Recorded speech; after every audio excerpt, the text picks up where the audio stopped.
بسم اللہ الرحمن الرحیم سبح اسم ربک الاعلی۔ آپ پاکی بیان کیجئے اپنے بزرگ اور برتر رب کے نام کی۔ الذی خلق فسوی، جس رب نے پیدا کیا، ہر چیز کو پیدا کیا اور ٹھیک ٹھیک بنایا۔ والذی قدر فہدی، اور جس نے ہر چیز کا اندازہ مقرر کیا اور اس کو اس کے مناسب ہدایت فرمائی۔ والذی اخرج المرعی، اور جس نے زمین سے چارے کو نکالا۔ فجعلہ غثاء احوی، پھر اس چارے کو سیاہ کوڑا بنا دیا۔ یہ سورۃ الاعلی مختصر سورت ہے جو مکہ میں نازل ہوئی ہے۔ سب سے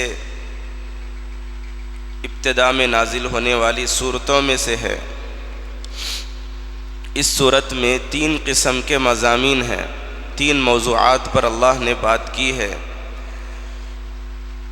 سب سے پہلے تو اللہ تبارک و تعالیٰ کی توحید، دوسرے رسول اللہ صلی اللہ علیہ وسلم کو بعض امور میں آسانی اور تسلی کا ذکر ہے، تیسرے بہت ہی انوکھے انداز میں دنیا کی تحقیر اور آخرت کے طرف ترغیب دلائی گئی ہے۔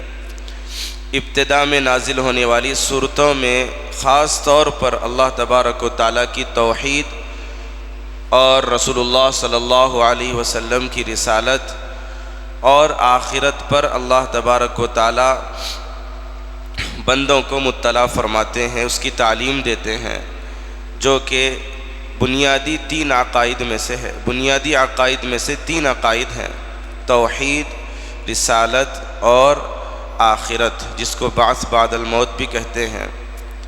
سب سے پہلے توحید کا ذکر اس طریقے سے ہے کہ صرف ایک فقرے میں اور ایک آیت میں اللہ تبارک و تعالیٰ نے بہت ہی فصاحت اور بلاغت کے ساتھ اپنی توحید کا ذکر فرمایا ہے۔ سبح اسم ربک الاعلی، اپنے بلند رب کے نام کی تسبیح بیان کیجئے، یعنی پاکی بیان کیجئے کہ اللہ اور حقیقی رب وہ ہے جو ہر عیب سے پاک ہے، اور اللہ کو ایسے نام سے یاد کیجئے کہ جو نام، جس نام کے اندر کسی قسم کا نقص نہ ہو، عیب نہ ہو، نقصان نہ ہو، کمزوری نہ ہو، مخلوقات سے تشبہ والا کوئی پہلو نہ ہو، ایسے نام سے یاد کیجئے۔ اس کی تعلیم دی گئی ہے۔ اور اگر ہم غور کریں تو جتنے بھی فاسد عقائد ہیں ان سب کی جڑ یہ ہے کہ رب کو، خدا کو اور اللہ کو غلط نام سے یاد کرنا، کہ جس کا جو نام رکھ دیا جاتا ہے بعد والی نسل اس کا وہی کام سمجھتی ہے۔ نام سے کام کی طرف دلالت ہوتی ہے۔ اگر خدا کا نام ایسا رکھ دیا جائے جس میں احتیاج کا پہلو ہو، جس میں دوسروں سے مدد حاصل کرنے کا پہلو ہو، صرف نام ہی رکھ دیا جائے تو آنے والی نسل اور آنے والے دماغ یہ سمجھیں گے کہ رب وہ ہے جو دوسروں کی مدد سے چلتا ہے۔ اس لیے فرمایا سبح اسم ربک الاعلی، اپنے بلند رب کے نام کی پاکی بیان کیجئے، یعنی پاک نام سے اپنے رب کو یاد کیجئے۔ علماء فرماتے ہیں کہ اللہ تبارک و تعالیٰ کو اسماء الحسنی سے ہی یاد کرنا چاہیے۔ وَلِلَّهِ الْأَسْمَاءُ الْحُسْنَى فَادْعُوهُ بِهَا۔ اس کے بعد والی 4 آیتوں میں اللہ تبارک و تعالیٰ نے رب کی ایسی 4 صفتیں بیان کی ہیں جو دوسروں میں نہیں پائی جاتی۔ اپنی قدرت کی کاریگری کو اللہ نے بیان کیا ہے۔ الذی خلق، رب وہ ہے جس نے پیدا کیا۔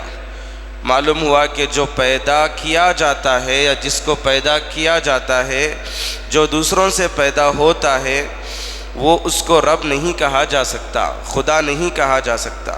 خدا وہ ہے جو خود سے ہے، جو دوسروں سے ہو وہ خدا نہیں ہو سکتا۔ جو دوسروں کی مدد اور سہارے سے ہو وہ خدا نہیں ہو سکتا۔ الذی خلق، خدا وہ ہے جس نے پیدا کیا، اس کو کسی نے پیدا نہیں کیا۔ اگر کسی نے اس کو پیدا کیا تو پھر وہ خدا نہیں ہو سکتا۔ فسوا، پھر اس نے ہر چیز کو ٹھیک ٹھیک بنایا۔ خدا کا کام صرف یہی نہیں ہے اور قدرت یہی نہیں ہے کہ کسی بھی چیز کو پیدا کر دینا، مینوفیکچر کر دینا، پروڈیوس کر دینا، بلکہ اس چیز کو ٹھیک ٹھیک بنانا۔ ایسے ہی جان پیدا کر دیا، ایسی بات نہیں ہے، بلکہ کس جانور کو اللہ نے پیدا کیا ہے، اس کی کیا ضروریات ہیں، اس کے لیے کیا مشکلات پیش آ سکتی ہیں، اس کا دفاع وہ کس طرح کرے گا، اپنا ڈیفنس کس طرح کرے گا، اللہ تبارک و تعالیٰ نے اس کا بھی انتظام فرما دیا ہے۔ ہم غور کریں تو آفاق اور انفس میں، آفاق یعنی اپنے باہر کی دنیا اور انفس یعنی اپنے اندر کی دنیا میں یہ چیزیں ہم دیکھ سکتے ہیں۔ اللہ نے پہاڑ بنایا اور درخت بھی بنایا، پہاڑ کو بھی اونچا بنایا اور درخت کو بھی اونچا بنایا، لیکن درختوں کو پہاڑ کے اتنا اونچا نہیں بنایا، ورنہ پھل کو توڑنا مشکل ہو جاتا۔ اللہ نے درخت کو بنایا اور فصل اور پودوں کو بنایا، اناج کے پودوں کو بنایا۔ اناج کے پودوں کو درخت کے اتنا اونچا بنا دیتے یا اتنی سختی ان کے اندر ہوتی تو پھر ان کی کٹائی مشکل ہو جاتی۔ اللہ نے ان کو نازک بنایا تاکہ اس کی کٹائی آسانی سے ہو سکے۔ اللہ نے جتنی بھی مخلوقات کو بنایا ہے غور کرنے سے پتہ چلتا ہے، اگر اللہ نے ایک کمزوری کا پہلو ان کے اندر رکھا ہے تو ان کے اندر ایسی صلاحیت بھی دی ہے کہ وہ اپنے شکاری سے، اپنے شکار کرنے والے سے بچ سکیں۔ چوہا کمزور ترین جانور ہے، بہت چھوٹے سائز کا ہے، لیکن اللہ نے اس کے اندر جو تیزی اور اس کے اندر جو تیزی رکھی ہے اللہ تبارک و تعالیٰ نے، وہ تیزی اس کے شکار کے اندر اتنی مقدار میں نہیں پائی جاتی ہے۔ جو جسامت اس کے اندر رکھی ہے، اگر بل کے اندر گھس جائے تو بلی کف افسوس ملنے لگے بس۔ اس طریقے سے اللہ نے صلاحیت دی ہے۔ اللہ تبارک و تعالیٰ نے تانبیل کو بنایا، کوئی صلاحیت اس کے اندر نہیں ہے کہ اپنے آپ کو بچا سکے، نہ کوئی سینگ ہے، نہ کوئی چونچ ہے، نہ کوئی ناخن ہے، اور نہ ہی کوئی شکار کرنے کے لیے آئے تو بھاگنے کے لیے تیزی ہے، رفتار ہے۔ اللہ نے اس کے پیٹھ پر ایک قلعہ بنا دیا، کوئی شکار کرنے کے لیے آ جائے، شیر آ جائے، لومڑی آ جائے کھانے کے لیے، کہیں بھاگنے کی ضرورت نہیں ہے، پر نکالنے کی ضرورت نہیں ہے، اور نہ ہی کسی قسم کے سنگ مارنے کی ضرورت ہے، بلکہ اللہ تبارک و تعالیٰ نے اس کے اندر ہی اس کا قلعہ بنا دیا، اپنے پیروں کو اور اپنے مونڈی کو اندر لے لیتا ہے، سخت ترین پتھر بن جاتا ہے۔ اس طریقے سے بہت سی مثالیں ہمارے سامنے ہیں جس سے پتہ چلتا ہے کہ اللہ تبارک و تعالیٰ نے پیدا بھی کیا اور اس کو ٹھیک ٹھیک بنایا۔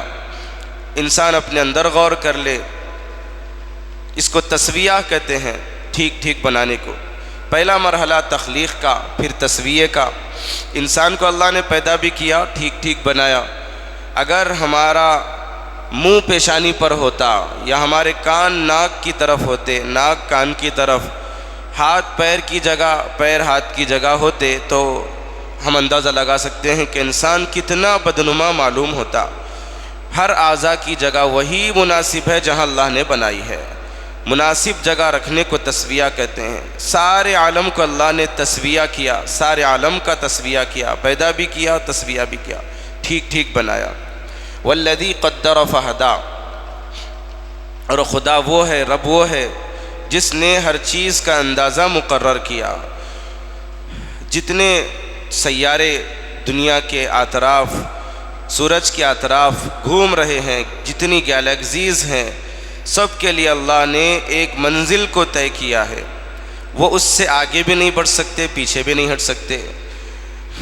دن کے نکلنے کی ایک منزل اللہ نے طے کی ہے، آربٹ اللہ نے طے کیا ہے۔ وہ اپنے آربٹ میں، اپنے دائرۂ کار میں گھومتے ہیں۔ سورج کے لیے مدار ہے اور چاند کے لیے مدار ہے۔ للشمس ینبغی لہا ان تدرک القمر، اللہ فرماتے ہیں کہ سورج کی یہ مجال نہیں ہے کہ وہ چاند کی آربٹ میں داخل ہو جائے، اور چاند کو کا ادراک کر لے، اس کی لین میں آ جائے. للشمس ينبغي لها ان تدرك القمر ولا الليل سابق النهار، اور دن رات کی یہ مجال نہیں ہے کہ وہ دن سے پہلے آ جائے. اللہ تبارک و تعالیٰ نے دن اور رات کا سسٹم کائنات کے پیدا کرنے کے جب سے جو بنایا ہے اسی کے مطابق چل رہا ہے. 22 جون سے دن گھٹتا جاتا ہے اور رات بڑھتی جاتی ہے، اور 22 دسمبر سے رات گھٹتی جاتی ہے، دن بڑھتا جاتا ہے 80 سیکنڈ کے حساب سے، 45 سیکنڈ کے حساب سے. ہر سال کا یہی معمول ہے، اس میں کوئی گڑبڑی نہیں ہوتی. تو تیسری چیز اللہ کی قدرت پر دلالت کرنے والی وہ تقدیر ہے. ہر چیز کا دائرہ مقرر کرنا یہ اللہ کی قدرت سے ہے. چوتھی چیز ہدایت ہے، فہدا. پھر اللہ نے ہدایت بھی دی کہ جو جانور گھاس کھانے والے ہیں، جن کی غذا گھاس ہے، غلطی سے بھی وہ گوشت نہیں کھا سکتے. اور جو گوشت کھانے والے جانور ہیں ان کے سامنے چارہ ڈال دیا جائے، وہ غلطی سے بھی چارہ نہیں کھاتے. اگرچہ کہ شیر کا 1 دن کا چھوٹا بچہ ہو چارہ نہیں کھائے گا، بکری کا 1 دن کا چھوٹا بچہ ہو وہ گوشت کو منہ نہیں لگائے گا. یہ اللہ نے اس کو ہدایت دی ہے. جانور کے چھوٹے چھوٹے بچے بھی زمین کی کشش ثقل کو سمجھتے ہیں. یہ الگ بات ہے کہ انسان کے اندر یہ شعور بعد میں پیدا ہوتا ہے، لیکن جانوروں کے اندر کشش ثقل کو اللہ نے رکھا ہے. آپ دیکھتے ہیں کہ سواری پر جب سوار ہوتے ہیں، سامنے کتا یا بلی آ جاتے ہیں، ہم سمجھتے ہیں کہ اب اس کا ایکسیڈنٹ ہو جائے گا، لیکن وہ گاڑی کے ٹائروں کے درمیان سے اپنی جان کو بچا کر نکل جاتا ہے. ٹرین کے اندر سے جب کتا اترتا ہے تو ایسے فزیکل مومنٹ سے اترتا ہے اور ایسے انوکھے انداز میں اترتا ہے کہ جس سے اس کو کوئی چوٹ نہ آئے. تو یہ اللہ تبارک و تعالیٰ ہیں جو ہدایت دینے والے ہیں، چیزوں کی ہدایت کہ کون سی چیز مناسب ہے اور کون سی چیز نامناسب ہے. ہر مخلوق کو اللہ نے دیا ہے. والذی اخرج المرعى فجعلہ غثاء احوا. ان 2 آیتوں میں اللہ نے فرمایا کہ دنیا کے ساز و سامان کی طرف اشارہ کیا کہ جس طرح ایک کھیتی جب ہری بھری سرسبز و شاداب ہوتی ہے تو خوب سندر اور بہتر نظر آتی ہے، خوبصورت نظر آتی ہے. اللہ نے جب چارے کو نکالا تو بہت بہترین نظر آتا ہے منظر، لیکن اس کا انجام یہ ہوتا ہے کہ اس کو سیاہ کوڑا بنایا جاتا ہے. یعنی وہ جب جل کر راکھ ہو جاتی ہے، اس سے فصل اور کٹائی ہوتی ہے تو سیاہ کوڑا بن جاتا ہے اور کچرا بن جاتا ہے. اسی طریقے سے دنیا کی مثال ہے. دنیا دکھنے میں بہت خوشنما معلوم ہوتی ہے، لیکن اس کا حشر بعد میں تباہی ہے، اور ساری دنیا ایک دن مٹ جانے والی ہے، کچرے کی مانند ہو جانے والی ہے. اگلی آیتوں میں رسول اللہ صلی اللہ علیہ وسلم کی رسالت اور ان کو ہدایت دی گئی ہے. اس کے بعد آخرت کا ذکر ہے، انشاءاللہ اگلی قسط میں مکمل کیا جائے. وَإِذِ اعْتَزَلْتُمُوهُمْ وَمَا يَعْبُدُونَ إِلَّا اللَّهَ فَأْوُوا إِلَى الْكَهْفِ يَنشُرْ لَكُمْ رَبُّكُمْ مِنْ رَحْمَتِهِ وَيُهَيِّئْ لَكُمْ مِنْ أَمْرِكُمْ مِرْفَقًا.